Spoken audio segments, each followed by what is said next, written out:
السلام عليكم. بص يا صديقي، انا جاي لك النهارده في خناقه. هو ليه بجد؟ بص يا صاحبي، انا دايما محتواي ان انا بجيب لك خلاصه كتاب، خلاصه موضوع، لكن النهارده انا جاي اسال سؤال واضح وصريح. ليه في خناقه دايره الايام دي حوالين الهويه، واحنا هويتنا مصريه ولا عربيه؟ الموضوع ده ما كانش في بالي اصلا، بس بدات الاحظه لما الفنانه لطيفه حولت الاغنيه اللي هي القديمه دي بتاعت تعرف تتكلم بلدي وخلتها تعرف تتكلم عربي. بعيدا ان انا اصلا الاغنيه دي ما كنتش بحبها وانا صغيره، كنت حرفيا بخاف منها، مش ترول، انا كنت بخاف فعلا، بس قلت اغنيه يعني هتعدي. بس لاحظت ان في ناس فعلا كتير زعلت من الحوار وقالت طب يعني من قله الاغاني ما تالف لكم اغنيه لكم اصلا، وليه ناخد اغنيه معموله بلهجه مصريه وفيها رموز مصريه ونحولها برموز تانية خالص. المهم عملت سكيب للحوار لان اصلا الاغنيه مش هماني، وقلت اكمل سكرول كده على الفيسبوك، لقيت حوار وخناقه ده برده دايره حوالين اغنيه الويجز. كان في كده كوبليه بيقول بغني عربي وبلهجتي او بغني مصري وبلهجتي. المهم يعني لقيت خناقه حوالين الكوبليه ده برده في اغنيه ويجز. يا جماعه حد يفهمني. المهم انا خلاص الموضوع دخل في دماغي، انا عايزه اسال هو ايه اللي بيحصل. نزلت بوست على الفيسبوك اسال الناس هو ايه اللي بيحصل في الموضوع ده.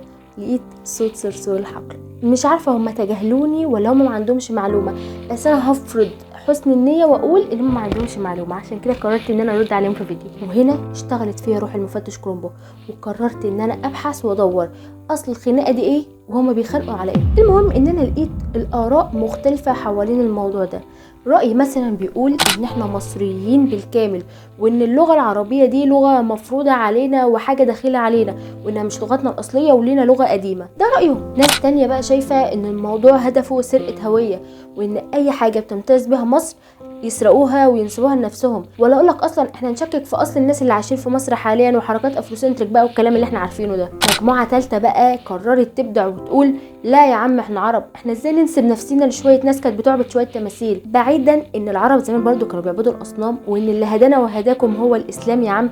بس ده رايهم، مش دعوه. دخلت بقى جروبات اللي هي بتتكلم عن اهل كلمه والحوارات دي، لقيت الجروبات عباره عن شتيمه من هنا على شتيمه من هنا، الموضوع ينزل تلاقي الشتيمه نازله من هنا على طول. يا جماعه استهدوا بالله، عايز افهم الحوار. اكدب عليك لو لقيت نهايه للهري ده، هو هري شغال وخلاص. بس اللي لاحظته ان الحوار ده داير على السوشيال ميديا بس، يعني في ارض الواقع ولا الهوا الدنيا بيس. اللي لفت نظري بقى ان في الكومنتس اللي كنت بشوفها ناس المفروض ان هم ناطقين باللغه العربيه، يعني زي وزيك عرب ومصريين والكلام ده، بس بيلفوا الموضوع وبيحوروه علشان ما يخلوش ندعم اخواتنا. والله زي ما بقولك كده، يعني بوستات كامله نازله بتقول ان لو دعمنا اخواتنا يبقى بنتنصل من هويتنا المصريه. شفت بوست ليهم كانوا عمالين يشتموا في احد المشاهير اللي حاطط صوره علم اخواتنا، وعمالين نازلين في شتيمه صعبه جدا لدرجه التشكيك في موهبته وتشكيك في حاجات كتير جدا، كل ده عشان حاطط صوره اخواتنا.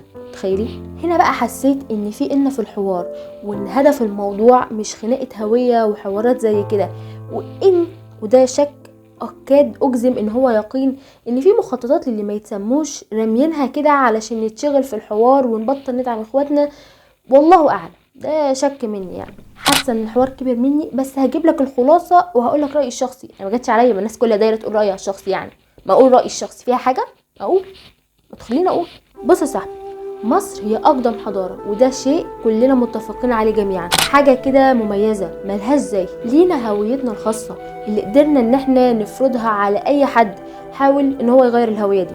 وعلى فكره كلمات كتير من لغتنا القديمه لسه موجوده في العاميه المصريه وبنقولها عادي جدا. انا بشوف ان الهويه مش بس لغه او ارض، الهويه مجموعه حاجات كده تشوفها تشاور وتقول هي دي مصر. هتسمع لهجتنا واغانينا وتشوف الادب بتاعنا ومؤلفاتنا ومسلسلاتنا وافلامنا، كل حاجه خاصه بمصر هتشاور كده تقول هي دي حاجه مصر. حتى اللغه والدين بيجوا من بره يدرسوهم عندنا في مصر في الازهر. فالحوار مش مستاهل الخناقه الدايره دي، الا طبعا لو موضوع الافروسنتريك او حد بس بيشكك في هويتنا او بيستعبط علينا، فاحنا هنخانق معاه. غير كده هما بيشغلونا بس عن حاجات اهم، وانت عارف ايه الحاجات الاهم. وانت بقى ايه رايك يا صاحبي في الموضوع ده؟ سلام.